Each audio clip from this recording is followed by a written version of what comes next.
पिछले वीडियो में हमने श्रीमद् भगवद गीता द्वितीय अध्याय का परिचय और प्रथम व द्वितीय श्लोकों का अध्ययन किया था। आज हम तृतीय श्लोक से प्रारंभ करते हैं। इसके पहले एक बार थोड़ा सा इसका परिचय हो जाए। महाभारत का युद्ध जब प्रारंभ होने वाला था तो अर्जुन श्री कृष्ण भगवान से कहता है कि मेरे रथ को दोनों सेनाओं के मध्य में ले चलिए।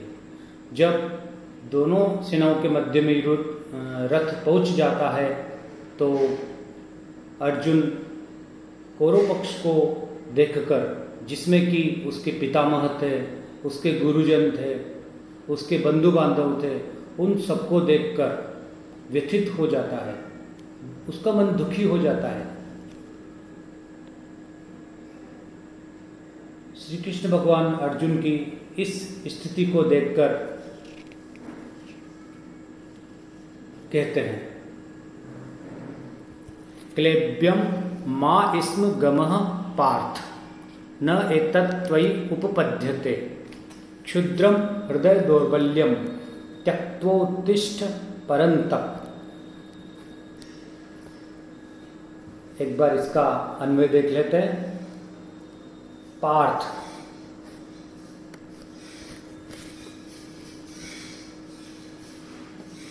क्लेब्यम मा स्म गमः, न को छोड़ देंगे पहले, एतत् त्वयि न उपपद्यते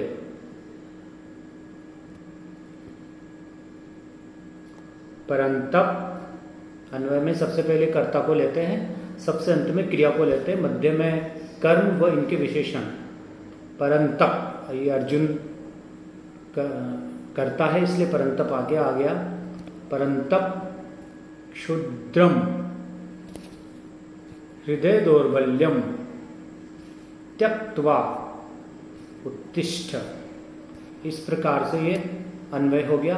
अब इसका अर्थ देखते हैं हम।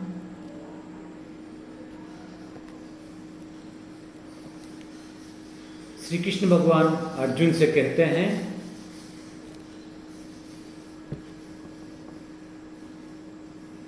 क्लेब्यम अर्थात नपुंसकता को, माँ यानी मत, स्म गमः प्राप्त हो, पार्थ यानी हे अर्जुन, प्रथायाः पुत्रः इति पार्थ। तो हे पार्थ, हे अर्जुन, नपुंसकता को प्राप्त मत हो। क्यों? क्योंकि नहीं, एतत् यानी यह नपुंसकता, त्वयि उपपद्यते, यह तुम्हारे योग्य नहीं है, यह नपुंसकता तुम्हारे योग्य नहीं है। इसलिए हे अर्जुन, क्षुद्रम अर्थात तुच्छ, हृदय दौर्बल्यम, हृदय की दुर्बलता को, जो तुम्हारे हृदय में एक दुर्बलता आ गई है, वो भी कैसी? क्षुद्रम तुच्छ, जो तुम्हारे हृदय में तुच्छ दुर्बलता आ गई है, हे अर्जुन, उसको त्यक्त्वा छोड़कर, उत्तिष्ठ यानी उठ खड़े हो, अपने गांडीव धनुष को उठा लो। परंतप यानी हे अर्जुन, परंतप का अर्थ है वैसे परांतपयति इति परंतप, अर्जुन का विशेषण है ये परंतप, अर्जुन को परंतप कहा गया है। पूरे श्लोक को एक बार फिर से हम देखेंगे। कृष्ण भगवान कह रहे हैं कि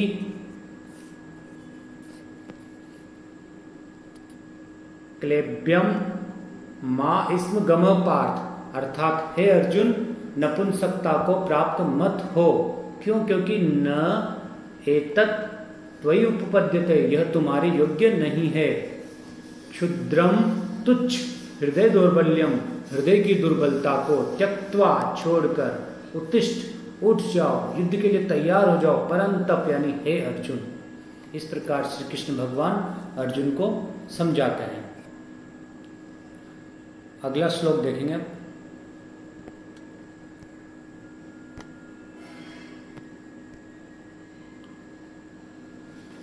श्री कृष्ण के इस प्रकार के वचन सुनकर अर्जुन कहता है, अर्जुन उवाच। भगवद गीता में संवाद शैली है, इसलिए मध्य मध्य में कभी अर्जुन उवाच, कभी श्री भगवान उवाच, कभी संजय उवाच, इस प्रकार के शब्द आते रहेंगे। ये संवाद शैली के उदाहरण हैं। तो अर्जुन कहता है फिर,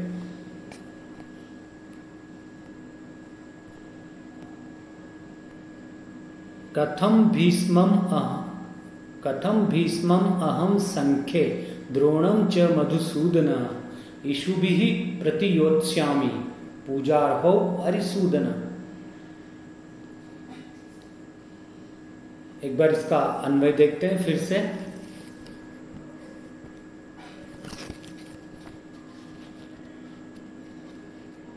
मधुसूदन, अहम, हे मधुसूदन, अहम संख्ये भीष्मम च द्रोणम प्रति कथम इषुभिः योत्स्यामि हरिसूदन पूजार्हौ। इस प्रकार से ये हमारा अन्वय हो गया है यहाँ पर। अब इसका अर्थ देखते हैं। अन्वय करने के बाद अर्थ स्पष्ट हो जाता है, क्योंकि अन्वय करने से एक बार श्लोक के टुकड़े भी हो जाते हैं, मतलब जहाँ पर संधि विच्छेद करना होता है वहाँ संधि विच्छेद हो जाता है, और कर्ता कर्म क्रिया इस प्रकार से वाक्य की एक जमावट हो जाती है। तो इसका अर्थ देखते हैं। अब अर्जुन कह रहा है श्री कृष्ण भगवान से, क्या कह रहे हैं देखते हैं। जिन जिन शब्दों के ऊपर गोला करते जाए उनको ध्यान से देखिए, वो उसका अर्थ है।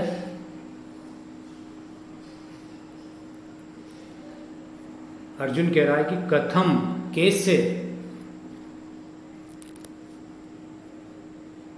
मधुसूदन यानी हे मधुसूदन अर्थात हे कृष्ण, कथम यानी कैसे, अहम यानी मैं, भीष्मम यानी भीष्म को, द्रोणम द्रोण को, च यानी और, मैं कैसे भीष्म को और द्रोण को, संख्ये अर्थात युद्ध भूमि में, इषुभिः बाणों से, प्रति यानी उनके प्रति, योत्स्यामि यानी युद्ध कर पाऊंगा या युद्ध करूंगा। अर्जुन कह रहा है कि हे कृष्ण, मैं कैसे भीष्म से और द्रोण से युद्ध भूमि में बाणों से युद्ध कर पाऊंगा। क्यों? क्योंकि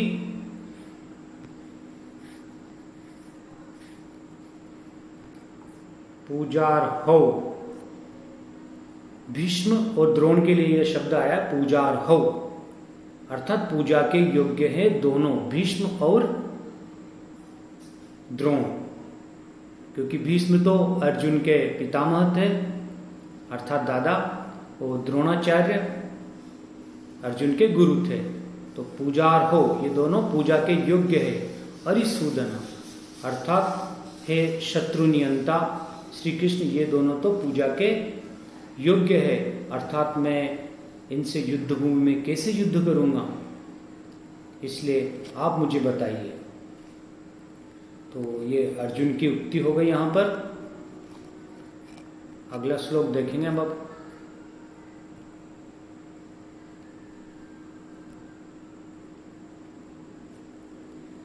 गुरून् अहत्वा हि महानुभावान् श्रेयो भोक्तुं भैक्ष्यमपीह लोके हत्वार्थ कामांस्तु गुरून् इहेव भुञ्जीय भोगान् रुधिर प्रदिग्धान्। सबसे पहले इसका अन्वय देखते हैं, क्योंकि अन्वय के बाद ही श्लोक का अर्थ अच्छे से स्पष्ट होता है।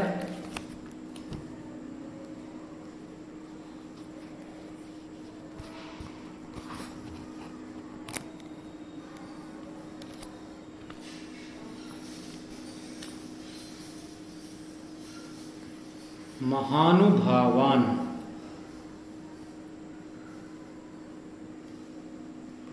गुरून् अहत्वा इह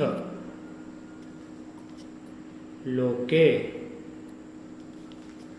भेक्ष्यं भोक्तुम् अपि, अपि यहाँ से निकलेगा श्रेयः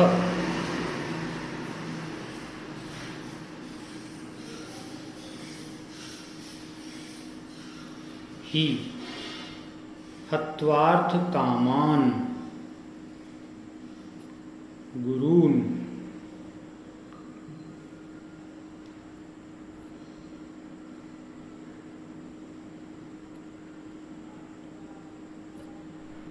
हत्वा, यहाँ पर था अर्थ कामान गुरून् हत्वा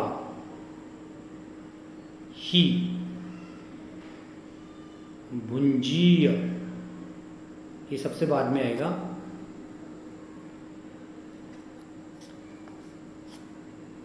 रुधिर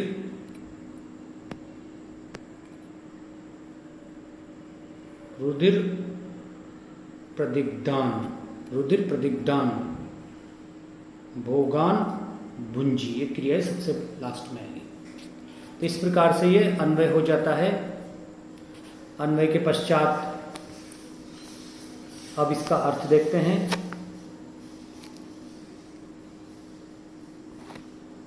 अर्जुन श्री कृष्ण से कह रहा है यहाँ पर कि गुरून्, गुरून् अर्थात गुरुजनों को अहत्वा, गुरून् में से अ निकल रहा है तो अहत्वा, ये संधि विच्छेद हो गया, गुरून् अहत्वा, गुरुजनों को न मारकर, ही यानी क्योंकि, महानुभावान, कैसे गुरुजन, जो महानुभाव है, महानुभावान गुरून् अहत्वा, महानुभाव गुरुजनों को न मारकर, भोक्तुम भोगना, भेक्ष्यम, भेक्ष्यम यानी भिक्षा को,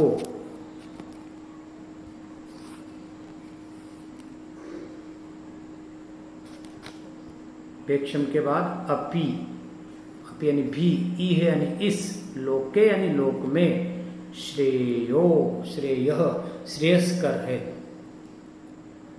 अर्जुन श्री कृष्ण भगवान से कहता है कि महानुभावान गुरून्, गुरुजनों को, महानुभाव गुरुजनों को न मारकर, अहत्वा ही, भोक्तुम यानी भोगना, भेक्ष्यम यानी भिक्षा, भिक्षा से, भिक्षा को, अपि यानी भी, ई है यानी इस, लोक यानी संसार में, इस संसार में महानुभाव गुरुजनों को न मारकर भिक्षा को भोगना भी अच्छा है। आगे कहता है अर्जुन, हत्वा यानी मारकर, अर्थ कामान अर्थात अर्थ की कामना वाले, गुरून् गुरुजनों को, ऐसे गुरुजन जो कि अर्थ की कामना करने वाले हैं, उनको मारकर, इह एव, इस संसार में, इस लोक में, भोगान यानी भोगों को, कैसे भोगों को, रुधिर प्रदग्धान, जो कि रक्त से सने हुए हैं, ऐसे भोगों को ही तो भुंजी, भुंजी यानी मैं भोगूंगा।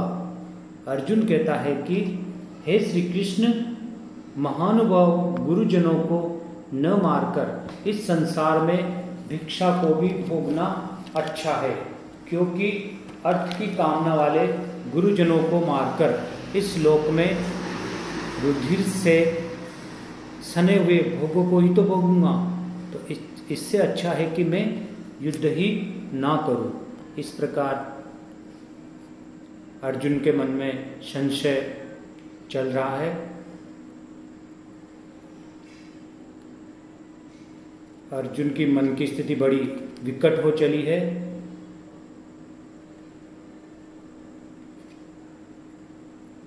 तो आज हमने 3 श्लोक पढ़े, अगले वीडियो में आगे हम पढ़ेंगे।